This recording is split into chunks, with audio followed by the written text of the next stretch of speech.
के सबसे बड़े हादसों में से एक है टाइटैनिक जहाज का डूबना, जो इतना भयावह था कि उसका दर्द हम आज भी महसूस करते हैं। इस हादसे में 1500 से भी ज्यादा लोग लापता हुए थे। साथियों, इस दुर्घटना के 73 साल बाद इस जहाज का मलबा मिला था, जो करीब 13,000 फीट नीचे था। लेकिन आज फिर से टाइटैनिक जहाज टाइटन सबमरीन को ले डूबी। दरअसल एक पायलट और दुनिया के 4 बड़े बिजनेसमैन रईस लोग अटलांटिक महासागर में दफन टाइटैनिक जहाज के मलबे को देखने के लिए 18 जून की दोपहर 22 फीट लंबी टाइटन सबमरीन में बैठकर पानी में उतरे थे, जिसका किराया प्रति व्यक्ति 2 करोड़ रुपए लिया जाता है। दोस्तों, ओशियन गेट कंपनी की सबमरीन पर सवार इन पांचों को 8 घंटे की एक रोमांचक यात्रा करनी थी, लेकिन 2 घंटे बाद ही ये पनडुब्बी रडार के सिग्नल से बाहर हो गई थी और अरबपतियों के एडवेंचरस सफर का दुख भरा अंत हुआ, जिसे अमेरिका कनाडा की रेस्क्यू टीम ने कैप कॉड से करीब 900 मील यानी 1.450 किलोमीटर के एरिया में सबमरीन को ढूंढने के लिए 6 जहाज समुद्र की गहराइयों में उतारे गए थे, लेकिन सफलता नहीं मिली। जिसके बाद एक रिमोट से ऑपरेट होने वाले जहाज से तलाश करना शुरू किया गया, जिसे 1912 में डूबे टाइटैनिक जहाज के मलबे तक की गहराई में उतारा गया। तब एक रोबोट ने 4 किलोमीटर की गहराई में जो रिकॉर्ड किया, वो दिल दहला देने वाला था। तो साथियों, आखिर कौन थे ये 5 लोग? इस हादसे से कैसे 2 लोगों की जान बच गई? और आखिर किस वजह से गुब्बारे की तरफ फट गया ये पनडुब्बी? और कैसे चला रेस्क्यू ऑपरेशन? आइए इन सब के बारे में जानते हैं। लेकिन साथियों, इनसे पहले थोड़ा 1912 में डूबे टाइटैनिक जहाज के बारे में जानते हैं। दुनिया का सबसे बड़ा स्टीम बेस्ड यात्री जहाज टाइटैनिक 10 अप्रैल 1912 को अपने पहले सफर पर निकला था, जो उसका आखिरी सफर भी साबित हुआ। ब्रिटेन के साउथहैम्पटन से शुरू हुआ सफर अमेरिका के न्यूयॉर्क में पूरा होना था, लेकिन 4 दिन बाद 15 अप्रैल को ये एक आइसबर्ग से जा टकराया, जिससे यह अटलांटिक महासागर में डूब गया था।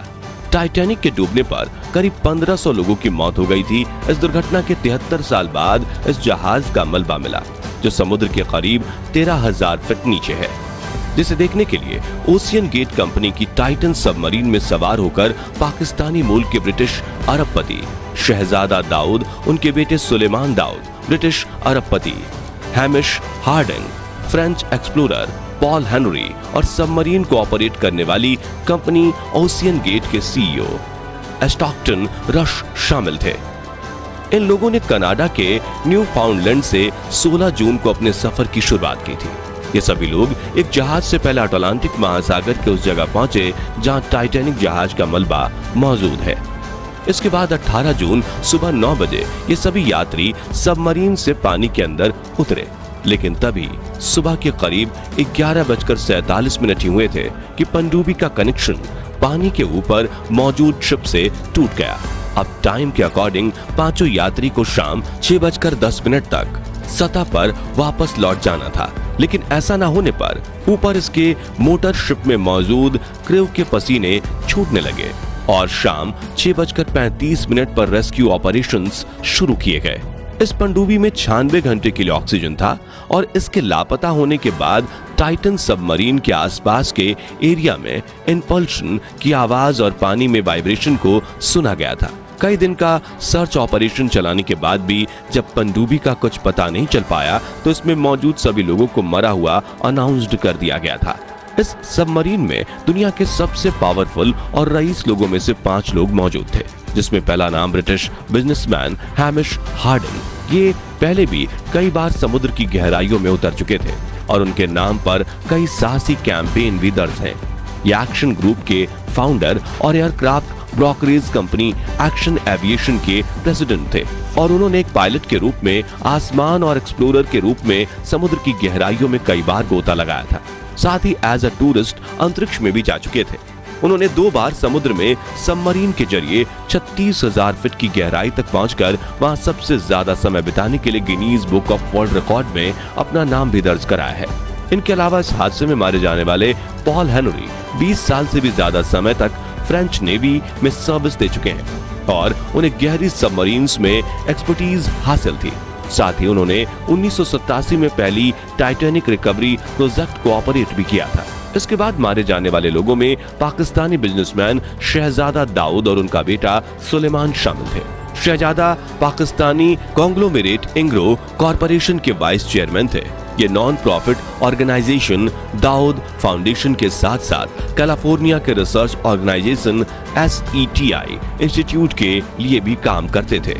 शहजादा के बेटे सुलेमान की उम्र 19 साल थी, जिन्होंने हाल ही में अपने स्कूल की पढ़ाई खत्म की थी और वो साइंस फिक्शन के बहुत बड़े फैन थे।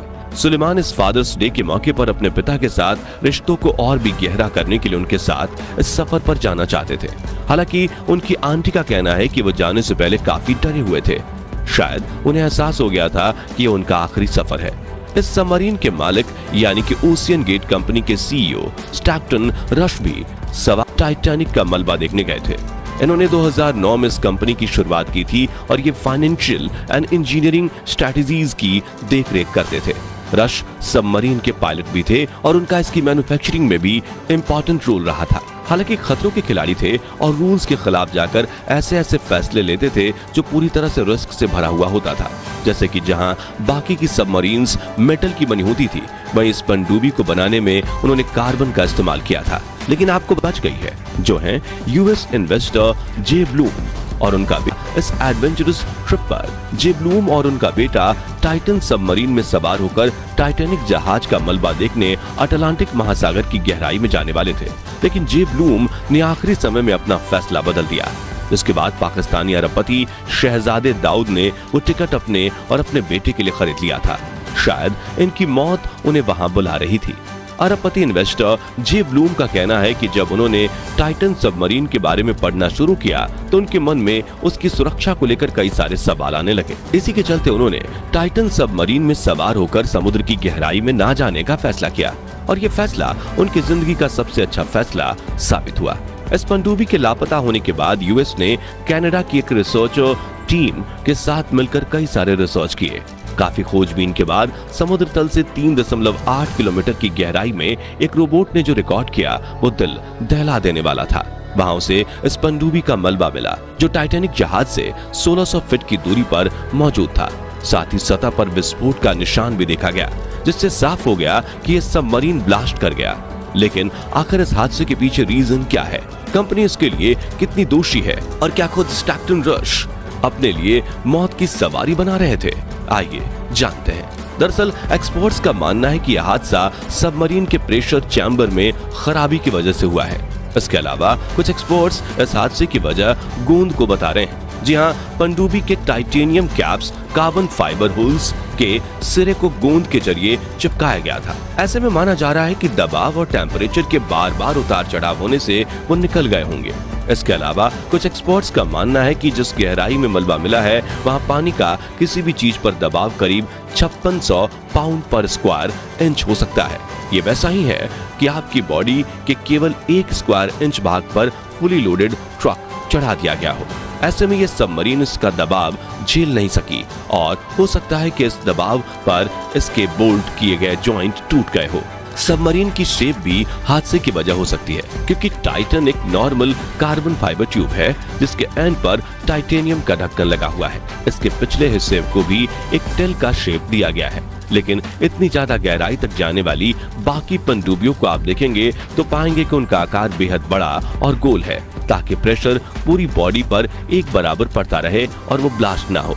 इस सबमरीन का आर्कलिक व्यू पॉइंट भी इस हादसे की वजह हो सकता है, क्योंकि वो 4300 फीट डेप्थ के लिए ही सर्टिफाइड था, लेकिन टाइटैनिक का मलबा 12500 फीट गहराई में मौजूद है। मैन्युफैक्चरर का कहना है कि इतनी गहराई और वहां के प्रेशर के अकॉर्डिंग व्यू पॉइंट को बनाने के लिए ओशियन गेट के स्टैक्टन रश ने पैसे देने से इनकार कर दिया था और इसी तरह की लापरवाही ने उनकी जान ले ली। उतने प्रेशर में जाने वाली पनडुब्बी की मैन्युफैक्चरिंग में खास ख्याल रखा जाता है, क्योंकि एक बहुत छोटा लीक भी इंपल्शन की वजह बन सकता है। ये इंपल्सन मिली सेकेंड के भी एक फ्रिक्शन में होता है, यानी माना जा रहा है कि पलक झपकने से भी कम समय में पनडुब्बी में जबरदस्त इंपल्शन हो गया होगा और यात्रियों को सोचने समझने का भी समय नहीं मिला होगा कि हमारे साथ क्या हो रहा है। इस सबमरीन में इतना जोरदार इंपल्शन हुआ था कि अंदर बैठे यात्री बुरी तरह से कुचल गए होंगे। और इन लोगों ने कभी ऐसा इमेजिन भी नहीं किया होगा कि उन्हें ऐसी मौत नसीब होगी। मलबे की खोज से पता चलता है कि जैसे ही वो नीचे पहुंचे होंगे, सबमरीन फट गई होगी।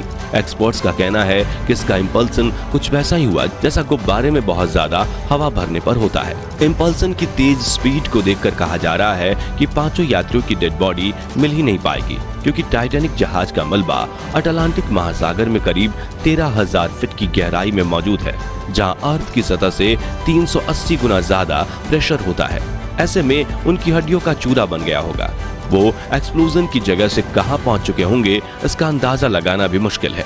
हालांकि यूएस कोस्ट गार्ड का कहना है कि वो आगे भी इस सर्च ऑपरेशन को जारी रखेंगे, लेकिन मलबा मिलने की पॉसिबिलिटी कम ही है, क्योंकि इतनी छोटी सी सबमरीन को विशाल समुद्र में तलाशना जैसे भूसे के ढेर में सुई को ढूंढना है।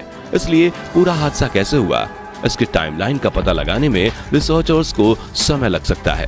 इस हादसे के बाद अब सबमरीन की सिक्योरिटी को लेकर कई सवाल उठ रहे हैं। साथ ही इन सवाल उठाने वालों में सिर्फ परिवार के लोग शामिल नहीं हैं, बल्कि टाइटैनिक फिल्म बना चुके डायरेक्टर जेम्स कैमरून से लेकर कई सिक्योरिटी स्पेशलिस्ट भी कंपनी पर उंगली उठा रहे हैं।